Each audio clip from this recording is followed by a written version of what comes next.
Okay, so today is July 26th, Thursday.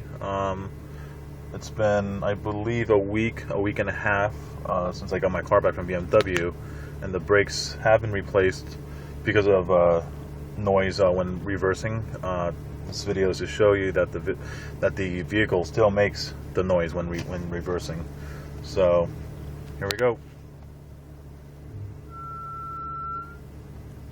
As you can see, the car is actually making noise. Hold on, there's a car behind us.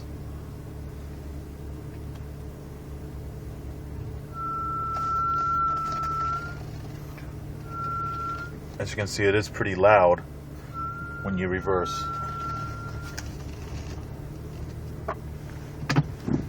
Well, there you have it. The brakes still make noise.